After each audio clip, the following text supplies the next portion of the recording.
ओम शांति। 4 अगस्त 1972 बाबा के अव्यक्त मधुर महावाक्य।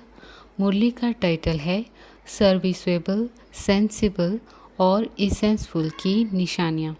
बाबा कहे, अपने को सर्विसेबल, सेंसिबल और इसेंसफुल समझते हो। तीनों ही गुण बाप समान अपने में अनुभव करते हो, क्योंकि वर्तमान समय का जो अपने सामने सिंबल रखा है उसी प्रमाण समानता में समीप आते जाते हो ना। सिंबल कौन सा रखा है? बाप का। बाबा कहे, विष्णु का सिंबल तो है भविष्य का, लेकिन संगम का सिंबल तो बाप ही है ना। तो सिंबल को सामने रखते हुए समानता लाते रहते हैं ना। इन तीनों ही गुणों में समानता अनुभव करते हो कि एक गुण की विशेषता अनुभव करते हो और दूसरे तीसरे की नहीं। तीनों ही गुण समय प्रमाण जिस परसेंटेज में होने चाहिए वह हैं। वर्तमान समय के अनुसार पुरुषार्थ की स्टेज की परसेंटेज जितनी होनी चाहिए उतनी है। 95% तक तो पहुंचना चाहिए ना, जबकि समय ही थोड़ा सा रह गया है। उस समय के प्रमाण 95% होना चाहिए। 100% तो नहीं कह सकते हैं, कहें तो समय का कारण दे देंगे, इसलिए 100% नहीं कह रहे हैं। 5% छोड़ रहे हैं। संगम युग के पुरुषार्थ के समय प्रमाण कितनी परसेंटेज है? समय की परसेंटेज अनुसार 95% तो कोई बड़ी बात नहीं है। तो इतना लक्ष्य रखते हुए स्पीड को आगे बढ़ाते जा रहे हो कि अभी भी समझते हो समय पड़ा है। यह संकल्प तो नहीं आता है कि अभी इतना समय पड़ा है। उसमें तब क्या करेंगे अगर अभी ही पुरुषार्थ समाप्त कर दें?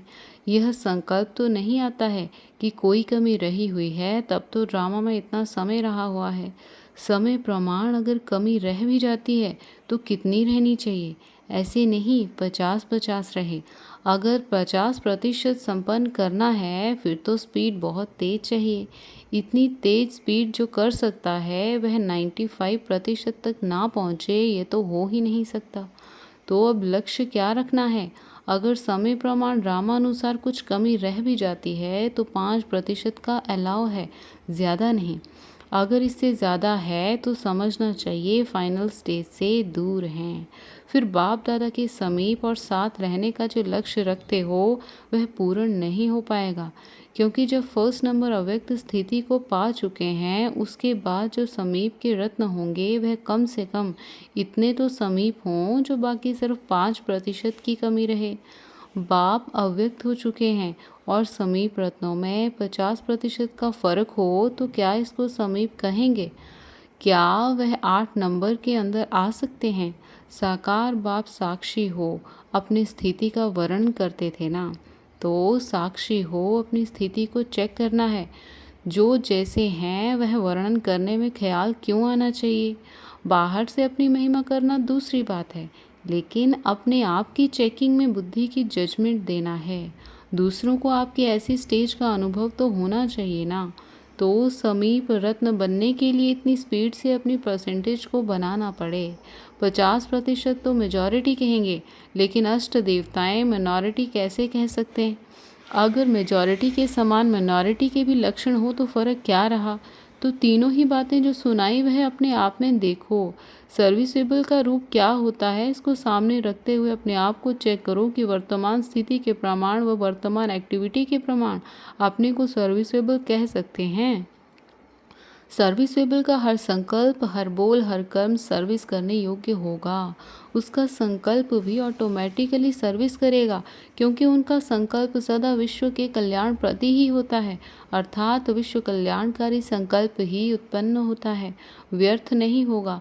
समय भी हर सेकंड मनसा वाचा कर्मणा सर्विस में ही व्यतीत करेंगे, उसको कहा जाता है सर्विसेबल। जैसे जिसको जो स्थूल धंधा व व्यापार होता है तो ऑटोमेटिकली उनके संकल्प व कर्म भी उसी प्रमाण चलते हैं ना। ना सिर्फ संकल्प, स्वप्न में भी वही देखेंगे तो सर्विसेबल के संकल्प ऑटोमेटिकली सर्विस प्रति ही चलेंगे, क्योंकि उनका धंधा ही यह है। अच्छा, सेंसिबल के लक्षण क्या होंगे? हर एक ने सुनाया। बाबा कहे, इतने लक्षण सुनाए हैं जो अभी भी लक्ष्य में स्थित हो सकते हो। सेंसिबल अर्थात समझदार। लौकिक रीति जो समझदार होते हैं वह आगे पीछे को सोच समझकर फिर कदम उठाते हैं, लेकिन यहाँ तो है बेहद की समझ। तो समझदार जो होगा उसका मुख्य लक्षण त्रिकालदर्शी बन तीनों कालों को पहले से ही जानते हुए फिर कर्म करेगा।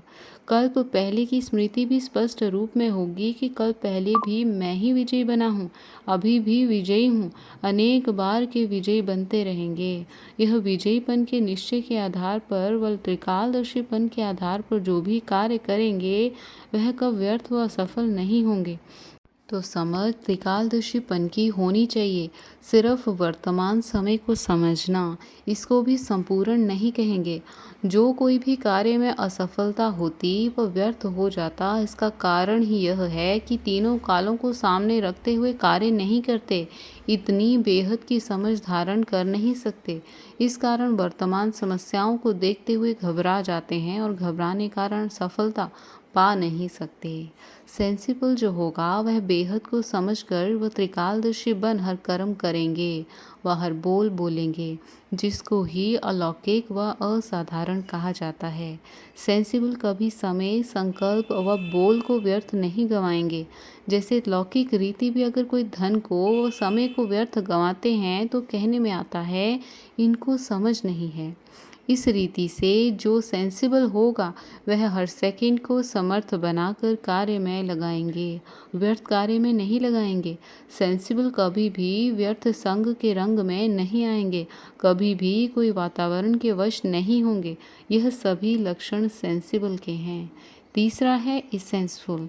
इसके लक्षण क्या होंगे? हर एक ने सुनाया। बाबा कहे, सभी ने ठीक सुनाया, क्योंकि सभी सेंसिबल हो बैठे हैं ना। जो इसेंसफुल होगा उसमें रूहानियत की खुशबू होगी। रूहानी खुशबू अर्थात रूहानियत की सर्वशक्तियाँ उसमें होंगी, जिन सर्वशक्तियों के आधार से सहज ही अपने तरफ किसको आकर्षित कर सकेंगे। जैसे स्थूल खुशबू व इसेंस दूर से ही किसको अपनी तरफ आकर्षित करती है ना चाहने वाले को भी आकर्षित कर देती है। इसी प्रकार कैसी भी आत्मा इसेंसफुल के सामने आए तो भी उस रूहानियत के ऊपर आकर्षित हो जाएंगी। जिसमें रूहानियत है उनकी विशेषता यह है जो दूर रहते हुए आत्माओं को भी अपनी रूहानियत से आकर्षित कर सकते हैं। जैसे आप मनसा शक्ति के आधार से प्रकृति का परिवर्तन व कल्याण करते हो ना, आकाश अथवा वायुमंडल आदि आदि को समीप जाकर तो नहीं बोलेंगे, लेकिन मनसा शक्ति से जैसे प्रकृति को तमो प्रधान से सत्व प्रधान बनाते हो, वैसे अन्य विश्व की आत्माएं जो आप लोगों के आगे नहीं आ सकेंगी, तो उनको दूर रहते हुए आप रूहानियत की शक्ति से बाप का परिचय व बाप का जो मुख्य संदेश है वह मनसा द्वारा भी उनके बुद्धि में टच कर सकते हो। विश्व कल्याणकारी हो तो क्या इतनी सारी विश्व की आत्माओं को सामने संदेश दे सकेंगे क्या? सभी को वाणी द्वारा संदेश नहीं दे सकेंगे। वाणी के साथ साथ मनसा सर्विस भी दिन प्रतिदिन बढ़ते हुए अनुभव करेंगे।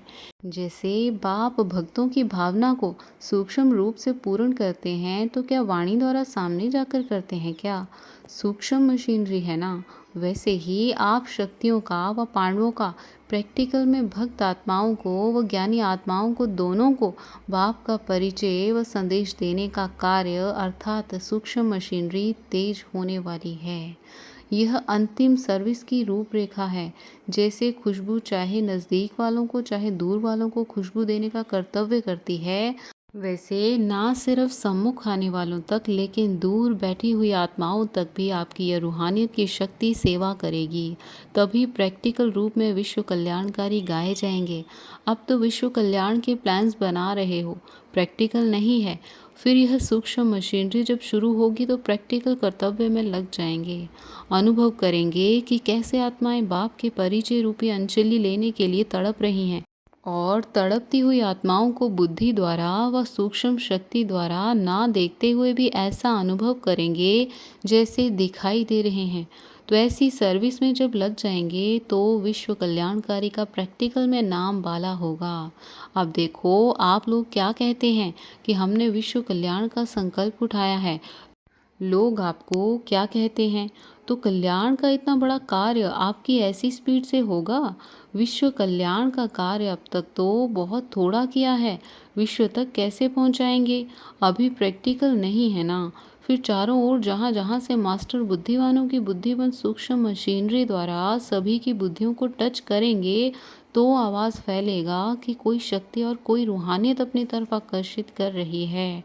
ढूंढेंगे मिलने लिए व एक सेकंड सिर्फ दर्शन करने लिए तड़पेंगे, जिसकी निशानी जड़ चित्रों की अब तक चलती आ रही है। जब कोई ऐसा उत्सव होता है जड़ मूर्तियों का, तो कितनी भीड़ लग जाती है। कितने भक्त उस दिन उस घड़ी दर्शन करने लिए तड़पते हैं व तरसते हैं। अनेक बार दर्शन करते हुए भी उस दिन के महत्व को पूरा करने लिए बेचारे कितने कठिन प्रयत्न करते हैं। यह निशानी किसकी है? प्रैक्टिकल होने से ही तो यह यादगार निशानियाँ बनी हैं। अच्छा, ओम शांति।